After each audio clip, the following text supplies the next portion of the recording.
वर्तमान में प्रदेश का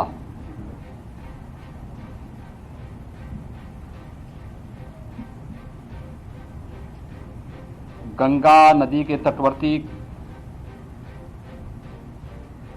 कुछ जनपद बाढ़ से प्रभावित हैं। 24 जनपदों के 600 से अधिक गांवों में बाढ़ का प्रभाव पड़ा है। ये बाढ़ प्रदेश के अंदर हुई बरसात से कम राजस्थान, मध्य प्रदेश में और हरियाणा से कोटा बांध राजस्थान, माता टीला बुंदेलखंड मध्य प्रदेश और हथनी कुंड बांध हरियाणा से अतिरिक्त जल छोड़ने के कारण यमुना, चंबल, बेतवा नदी में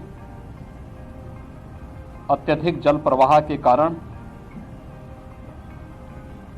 बाढ़ से लगभग 24 जनपद प्रदेश के अंदर प्रभावित हुए हैं, जिनमें 600 से अधिक गांवों पर इसका असर पड़ा है।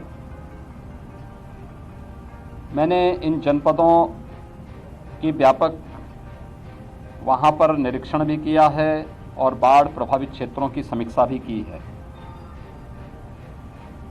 मैं भी हमीरपुर, जालौन, इटावा और औरैया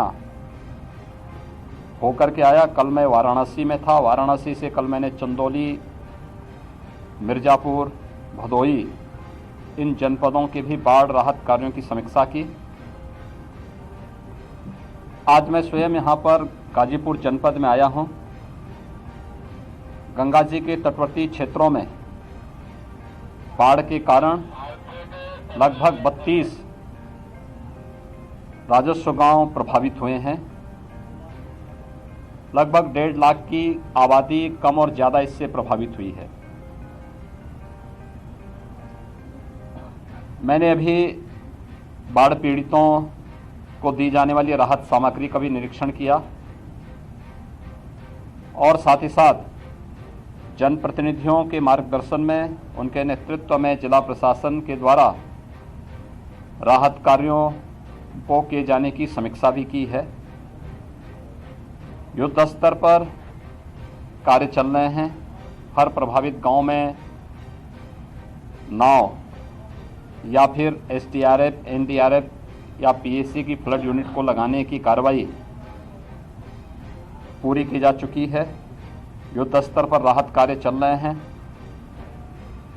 कुछ परिवारों को जहां पर जिनके घरों में पानी घुस चुका है, उन्हें सुरक्षित राहत शिविरों में लाकर के उनके लिए उस प्रकार की राहत सामग्री के साथ साथ फूड पैकेट के वितरण की कार्रवाई भी संपन्न हो रही है।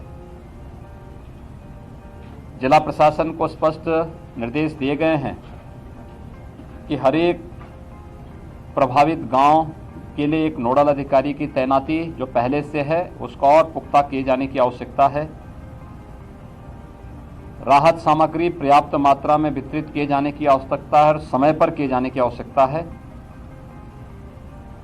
इसके अलावा इस बात को ध्यान में रखने की आवश्यकता है कि नदी रात्रि से स्थिर है और अब धीरे धीरे करके पानी घटता हुआ दिखाई दे रहा है। इस समय सतर्कता बरतने की आवश्यकता है।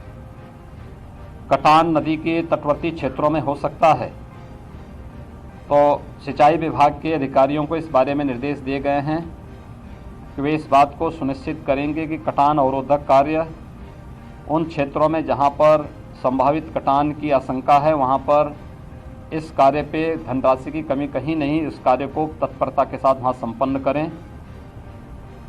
जनप्रतिनिधि राहत कार्यों के साथ बढ़ चढ़ करके भाग ले रहे हैं।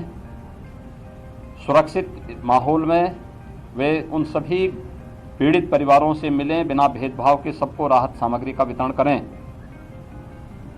पुलिस विभाग से निरंतर पेट्रोलिंग करने, राहत शिविरों में रहने वाली महिलाओं और बालिकाओं की सुरक्षा के लिए महिला आरक्षियों की तैनाती करने, स्वास्थ्य विभाग और पशुपालन विभाग को भी इन सब कार्यों के साथ जुड़ने के लिए कहा गया है और वे सभी युद्ध स्तर पर स्वास्थ्य विभाग से न केवल मेडिकल की टीम हर प्रभावित गांवों में और शिविरों में तैनात करने के लिए निर्देश दिए गए हैं, बल्कि एंटी रेबीज के इंजेक्शन और एंटी स्नेक वेनम यानी सांप बिच्छू के काटने की शिकायतें इस सीजन में ज़्यादा होती हैं, इसको भी हर जगह इसकी उपलब्धता सुनिश्चित कराने के लिए कहा गया है। पशुपालन विभाग से पशुओं के उपचार और उनके लिए चारे की व्यवस्था के लिए भी कहा गया है। ये सभी कार्य युद्ध स्तर पर चल रहे हैं। जिन 32 राजस्व गांवों में बाढ़ का प्रभाव देखने को मिला है, उन पर युद्ध स्तर पर लग करके अगले 24 घंटे के अंदर उन सभी पीड़ित परिवारों को राहत उपलब्ध कराने के लिए निर्देश दिए गए हैं। कार्य संतोषजनक ढंग से राहत कार्य चल रहे हैं और मैं विश्वास के साथ कह सकता हूं कि कोरोना महामारी के दौरान जनप्रतिनिधियों ने, प्रशासन ने हेल्थ वर्कर्स और कोरोना वॉरियर्स के साथ मिलकर के जो प्रदर्शन किया है, इस बाढ़ जैसी आपदा का भी सामना इसी तत्परता के साथ सभी लोग मिलकर के करेंगे। बहुत बहुत धन्यवाद।